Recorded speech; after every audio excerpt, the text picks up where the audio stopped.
Welcome to the Great Detectives of Old Time Radio from Boise, Idaho. This is your host, Adam Graham. If you have a comment, email it to me. box13@greatdetectives.net. Follow us on Twitter at Radio Detectives and become one of our friends on Facebook. Facebook.com/Radio Detectives. Well, today's episode's brought to you by the financial support of our listeners, and I do apologize if my voice is off a little. I'm dealing with a cold, but I don't think the commentary should be too terribly long. So let's just go ahead and sit back. So we get started with The Lonely Heart Matter, parts 1 and 2. From Hollywood, it's time now for Johnny Dollar. Dave Elwood, Johnny, Northwest Surety. Oh, hiya, Dave. How's the family? Oh, growing like weeds. You wouldn't even recognize I them. guess not. It's been a long time. Say, you free at the moment, Johnny? Well, there's nothing going on here except the rent. What's on your mind? I don't know exactly. Maybe smoke, maybe a fire. I got a girl here in You the office. executives really live. Well, she's pretty enough to... Say, why don't you come on over here and meet her? Social, or do I get paid for it? You get paid. Uh-huh. J. Dollar, gigolo, personal attention to Lonely Hearts, special Lonely rates. Hearts? Why'd you say that? Say what? Lonely Hearts. I don't know. Why? Is it a code of some kind? Well, you could call it that, I guess. What's it mean? Johnny, if this girl is telling the truth, it means murder.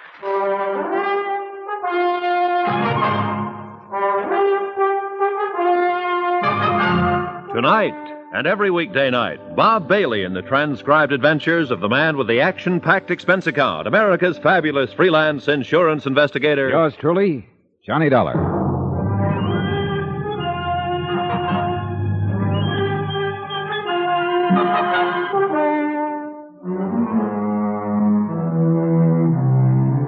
From Special Investigator Johnny Dollar to the Home Office, Northwest Surety Company, Hartford, Connecticut. The following is an accounting of expenditures during my investigation of the Lonely Hearts matter.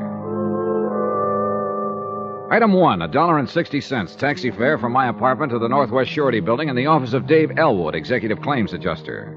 A hard-working little man with thinning hair who, even after 20 years in the game, still couldn't help making every claim a personal matter. He met me in the outer office and led me off to one side. She's waiting inside there, Johnny. I wanted to brief you before you met her. Who is she, Dave?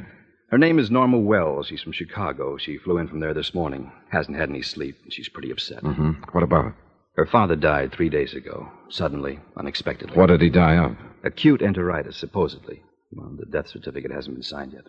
Is that what you meant by murder? Well, his daughter thinks so. Mm-hmm. Was he insured with you? $50,000, term life, written 5 months ago. Who's the beneficiary? This daughter? No, his wife. His second wife, that is. The girl's mother died years ago. Wells remarried a month before the policy was issued. A woman named Mabel Burke. The insurance is payable to her. And the Wells girl thinks she killed him. That's what she says. She's pretty mixed up. Why did she come here? And I'm not quite sure, Johnny. Suppose you ask her. Okay, let's go. This way. What about that Lonely Hearts crack you made on the phone? Well, that's how he met this new wife, this Mabel Burke, through a Lonely Hearts Club. Like they say, marriage is a lottery. In this case, it sounds more like Russian roulette. Yeah. In here. Miss Wells, this is Johnny Dollar. He's a specialist, an expert in this kind of thing. I'm sure he'll be able to help you. How do you do, Mr. Dollar? Miss Wells? Now, I'm going to leave you two alone. I have a couple of things I got to take care of. You just punch the intercom if you want me. Right, Dave, thanks. Would you care for a cigarette, Miss Wells? No, thank you. Yes, I will, too. Oh, please forgive me. I just can't seem to think straight. Oh, that's perfectly understandable. Yeah. Thanks.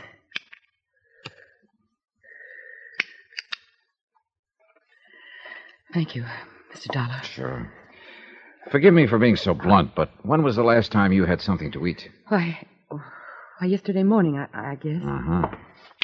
Dave, Yes, Johnny. Suppose you could send out for a glass of orange juice, a hot roll, a pot of coffee? Oh, sure. I'll have one of the girls go get it. Good, thanks. No, please. I really couldn't. You're really going to, though. You're shaking so hard you can hardly hold on to that cigarette. I know. It's so stupid of me. You and your father were pretty close, I imagine. Yes. Until he married her. What kind of a woman is she? Well, she's strange. It's hard to explain. She's sort of vague. Fuzzy around the edges, if that makes any sense. It's like she isn't even there sometimes, but away off somewhere in time or space. A little batty? Is that what you're implying? No, not really. She could be as sharp as a tack when she wanted to. But something about her, well, I was scared of her, Mr. Dollar. And I don't actually know why. I see. My father and I could never be alone.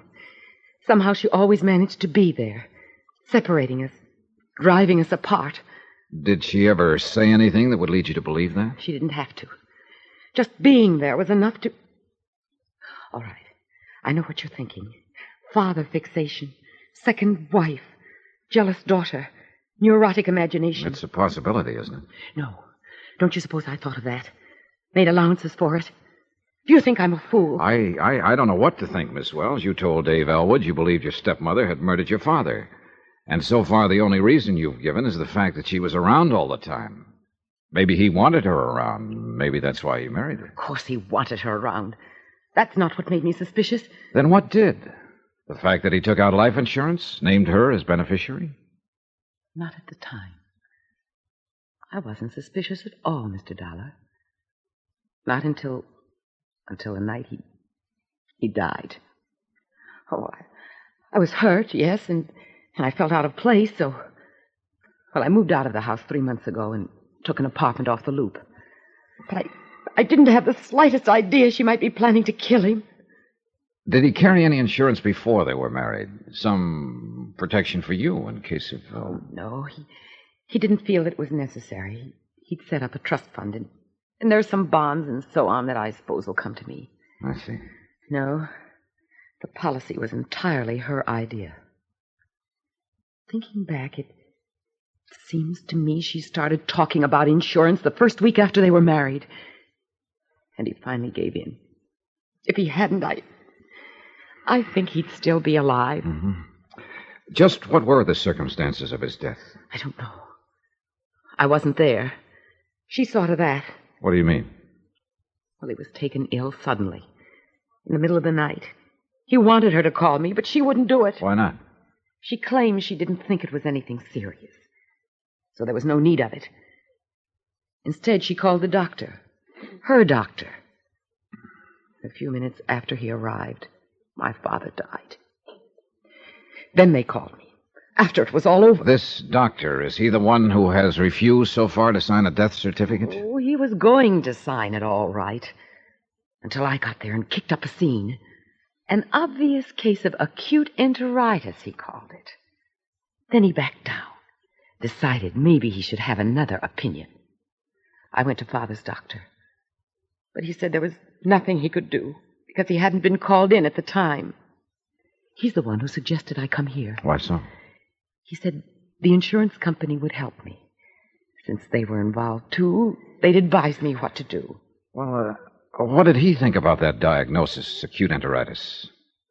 He said it was possible, but extremely doubtful. He knew Father's physical condition. He'd treated him for years. Mm. How long had your father known this Mabel Burke before they were married? Less than a month. He'd answered a Lonely Hearts ad in the paper. So I found out later by accident. I see. Both seemed embarrassed by the way they'd met. Was it a private ad or an organization? A club of some sort. The Rendezvous Club. They have an office on Atlantic Avenue. Mr. Dollar, it's not just imagination. Father's own doctor feels there's something wrong, too. That's why he sent me here. I'm not crazy. Easy now, easy. She killed him for his insurance. I know she did. Maybe. But there's not much to go on. Not at the moment, anyway. Think it's about time for a coffee break? Yeah, I imagine it's a little past time for Miss Wells. I couldn't. Really. Oh, yes, you could. Go ahead now, dig in. I'll be back in a few minutes. Have a word with you, Dave? Right, Johnny. Well, what do you think? I think it needs some looking into. How soon can you get Miss Wells and me on a plane for Chicago? Hour and a half. I've already checked. Good. I'll have her get a court order for an autopsy in case the coroner hasn't already asked for one, and we'll take it from there. Then you think the girl is telling the truth? I wouldn't bet on it. Expense account item 2, $96.40. Transportation from Hartford and taxi tips and incidentals in Chicago. I dropped Norma Wells at her apartment, checked in at a hotel, and phoned the coroner's office. I learned that an autopsy request had been filed, but was being delayed pending a court order. I informed them that the daughter was available and willing now to cooperate with them. I left my name and asked the office to keep in touch with me. Item 3, $2.10. Taxi to the offices of the Rendezvous Club. Introductions arranged, mail forwarded, lonely hearts mended, and possibly murders planned. Well, hello. I must be in the wrong place. What do you mean? I can't see you as the lonely type. Oh, I'm not. I'm not a client. I work here. Really? For some reason, I'd always had the idea that these clubs were run by sweet old ladies of 75 or so. Oh, well, I don't exactly run it. Or at least I don't own it, if that's what you mean. Hey, you're not a client, for gosh sake. Any rules against it? Well, no. Well, how do I go about it? Becoming a client. Well, you either write in or come in like you are now. Then you fill out a form, tell all about yourself, and attach a photograph. And look, Buster, there's no use trying to kid you. Huh? We don't have a woman in our files under 45 years old. Oh, maybe I got a mother complex. What? So I fill out a form. What do you do with it then? Well, keep it on file. Then we send out bulletins to the active members and forward letters back and forth. Or you can come in here and be introduced. And... Look, are you serious? Don't I act serious? Well, I don't get it. A young guy with your looks, and I bet you're selling something. No. As a matter of fact, I just got in town, and I'm trying to locate a certain fellow. I was told he's a member of your club. Oh, well, why didn't you say so? What's his name? Jonathan Wells. We probably got his address. Jonathan Wells? Yeah. Have you got a file on him? Who are you? You're with the police. Police? Now, what gives you that idea? Well, I don't know anything about the man you're looking for. No? Well, suppose we check through the file. It's not here. We don't keep the files here. Where do you keep them? They're not here. Well, maybe they're in the next office. Through that door there. No, you can't go in there. Relax now. Take it easy. You have no right in there. I won't let you. Oh, Oh, you stop now, it. you just stand right up there on that desk and stay out of trouble. Let me down. Who do you think you are, anyhow? You get out of here. You go get a warrant if you want to. Who was in here? Nobody. Do you smoke cigars? Of course I don't smoke Yeah, cigars. right there in the ashtray, still burning. Somebody just sneaked out through that door in the hall. Who was he? What's your name? Tetler. Fanny Tetler. How long have you worked here? A year. Hey, I've got a hunch you're not a policeman. I didn't say I was. What about Wells? Have you got a file on him? No. What happened to it? I don't know what you're talking How about Mabel Burke? Mabel Burke? Have you got a file on her? Of course not. What do you mean, of course not? She and Wells met through this club. Look, Buster, Mabel Burke owns this club.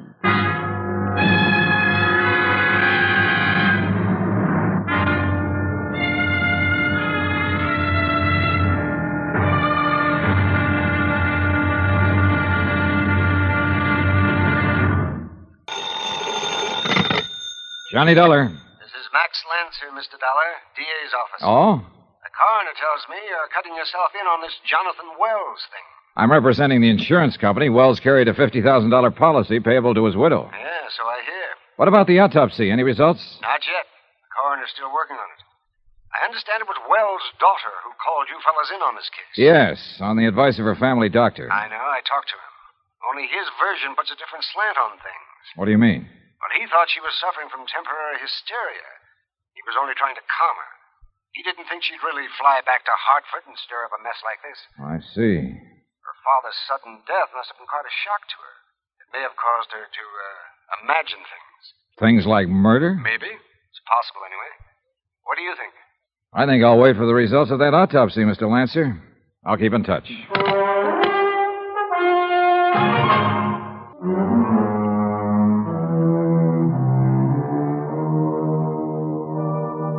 From Special Investigator Johnny Dollar to the Home Office, Northwestern Surety Company, Hartford, Connecticut. Assignment, The Lonely Hearts Matter. Location, Chicago, Illinois. Expense account continued.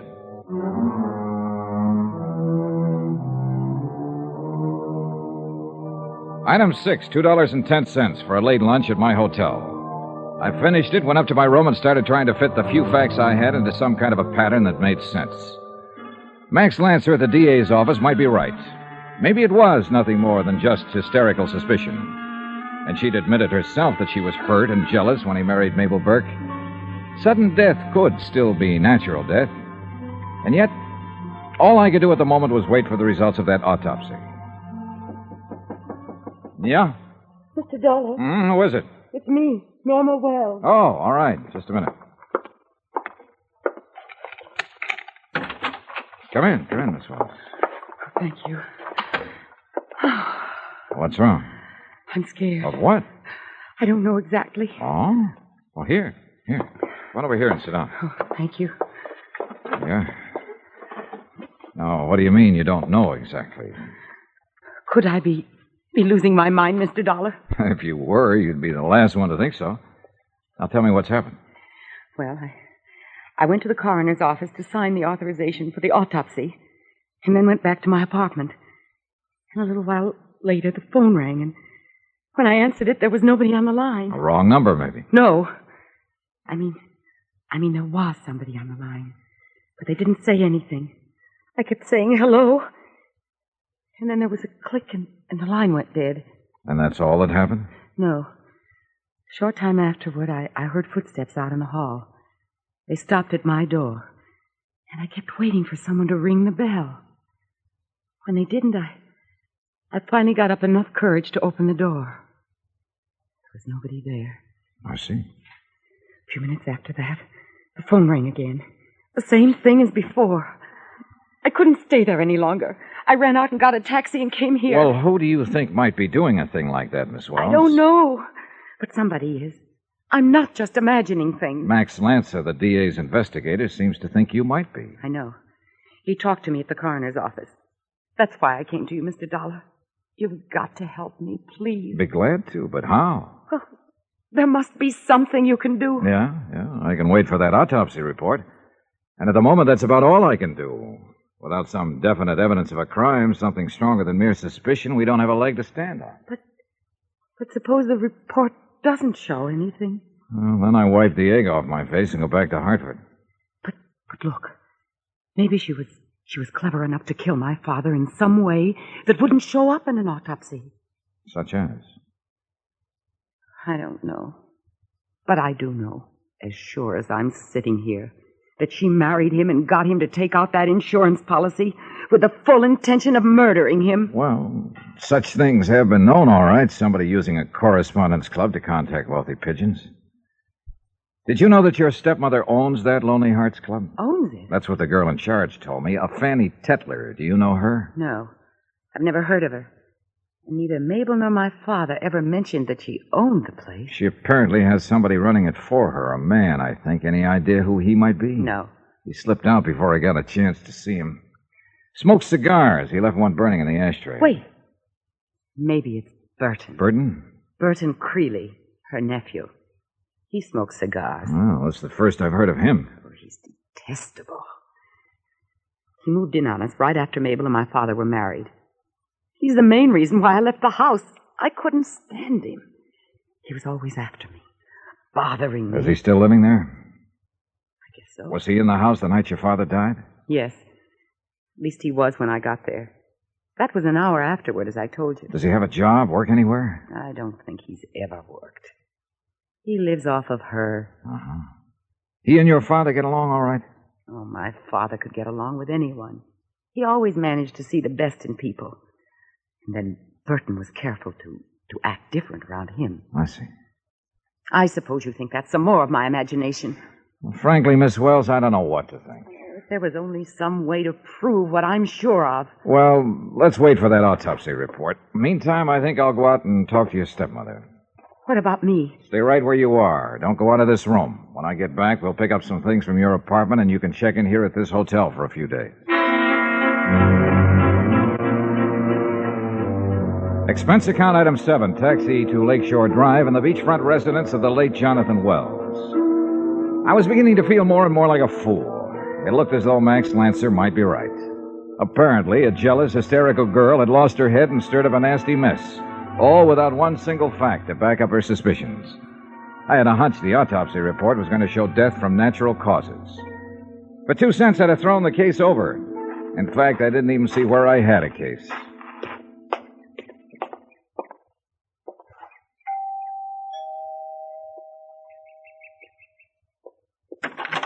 Good afternoon, young man. How are you? How do you do? Are you Mrs. Wells? Yes, that's right. Is there something I can do for you? My name is Dollar, Johnny Dollar. I'm representing the company that holds the insurance policy on your late husband's life. Oh, well, you must be mistaken. Mr. Morningby represents that company, young man. Mr. Matthew R. Morningby. Mr. Morningby is the local agent. I'm from the home office in Hartford, Connecticut. Oh, I see. Yes, I have my credentials right here if you'd like to see. Oh, no, that isn't necessary. I always judge people by their faces. And you have an honest face, Mr. Dollar. Thank you.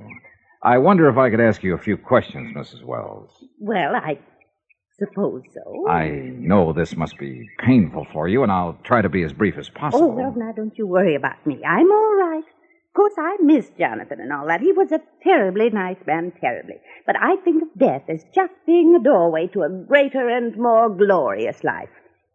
Well, that's one way of looking at it. You just come right in, young man, and ask all the questions you're a mind to. Thank you. You come right in here, and we'll sit down and have a nice chat. Oh, this is a very attractive house, Mrs. Wells. Oh, yes, I think so, too. Jonathan built it years ago. He and his first wife lived here, you know. Of course, I've changed the drapes and things. Just some of the little things. Sit right down there now. Thank you. And his daughter, too. She lived here the first month we were married. Then she moved into town. Oh, a strange little thing, really. Sort of nervous and irritable. I've met her, Mrs. Wells. Oh, well, then you know what she's like. Oh, it's too bad, too. Would you like some tea and cookies, Mr. Dollar? No, thanks. That's one thing Jonathan wouldn't miss for the world. His tea and cookies at 4 o'clock every afternoon. Every afternoon. Oh? The house just doesn't seem the same without him. No, I imagine it doesn't. That's how I won his heart, you know. With my cookies and cake. Oh? Oh, he really did adore them. And it was such a pleasure baking things for a person who appreciated them so much. Yes. It makes you feel lonesome and lost not having anybody to cook for. Do you ever feel lonesome, Mr. Dollar? Well, I guess everybody does at times. Why, at the time I met Jonathan, I was feeling so lonesome I could just cry. Mr. Burke had died 2 years before. Mr. Burke? Yes, he was my husband before Jonathan. That was in St. Louis, of course. I Oh, see. he was a fine man, too. Walter Mabley Burke. Tall and handsome and impressive looking. Just like his name sounds. And a perfect picture of health. Right up to the day he died. His death was sudden, unexpected? Oh, yes. A complete surprise. Acute indigestion, the doctor called it. Of course, I don't think he was quite as thoughtful as Jonathan. Jonathan was always so considerate. And he was a... Oh, my gracious, here I go, just rambling on and on. You didn't come here to listen to my silly little affairs. No, they're very interesting. Well, I've always tried to keep busy and keep my mind occupied. That's why I started in business. The Lonely Hearts Club. Oh, well, you've heard about it.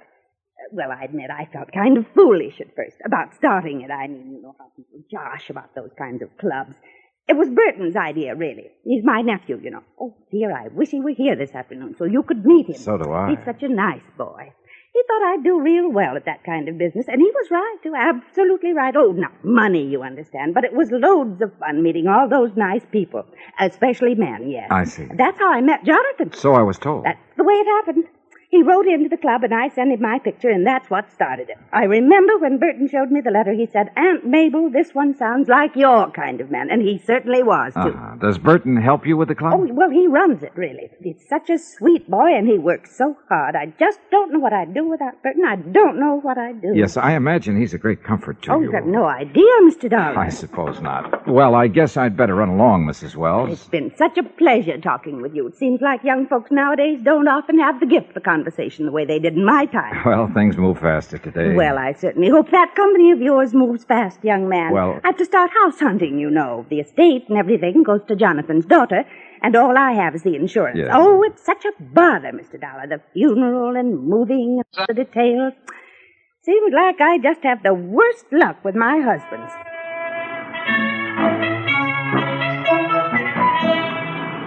I walked out of there groggy. My head's spinning. No wonder Norma Wells was nervous and hysterical. I felt that way myself after only a few minutes of it. And I still had no case, not one piece of evidence. I'd had a pleasant chat with a sweet old lady, a little on the dotty side, maybe, but that was all. Dead end. Max Lancer from the DA's office was waiting for me in the hotel lobby. You'll notice I'm holding my hat in my hand, Mr. Dollar. How come? It's a symbol of humility.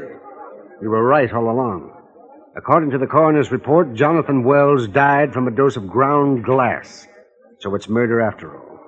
Then in that case, do something for me, will you? From now on, I'm your man. Contact the authorities in St. Louis and have them check into a death that happened there about 2.5 years ago. A man named Walter Maberly Burke. Who's he? Mrs. Wells was married to him at the time. Uh-oh. Another murder? No, just a matter of bad luck. She told me so herself.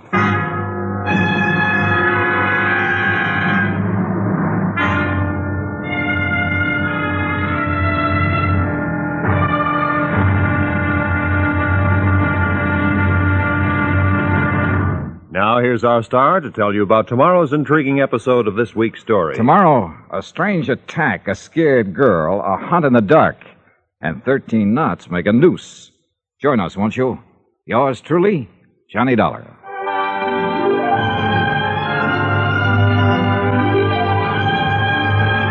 Yours truly, Johnny Dollar, starring Bob Bailey, is transcribed in Hollywood. Written by Les Crutchfield, it is produced and directed by Jack Johnstone. Be sure to join us tomorrow night, same time and station, for the next exciting episode of Yours truly, Johnny Dollar. Roy Rowan speaking.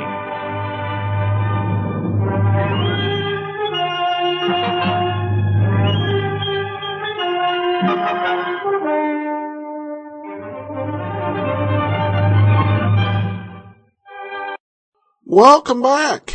Well, as we were reminded a few weeks ago, just because you're a kindly seeming old lady doesn't mean you can't also be a murderous criminal. And so we will see how this plays out. I do need to make a programming note here, and this is probably one of the more difficult serials in the series because we're missing part 4.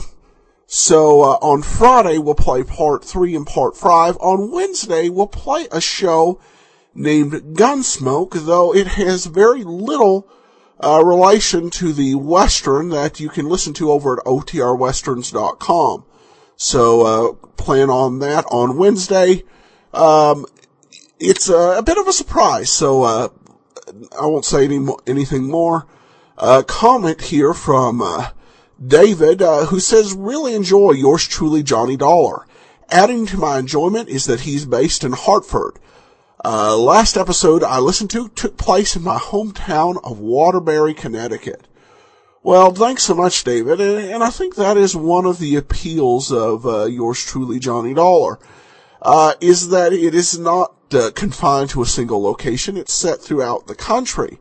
And in fact, I think he got into most states. I don't believe there was a Johnny Dollar episode set in Idaho, but he covered a lot of ground, and Connecticut was one of the more frequent stops. And I appreciate the acknowledgement by the show's producer that Connecticut really is the go-to place for insurance, and that I think is still true today.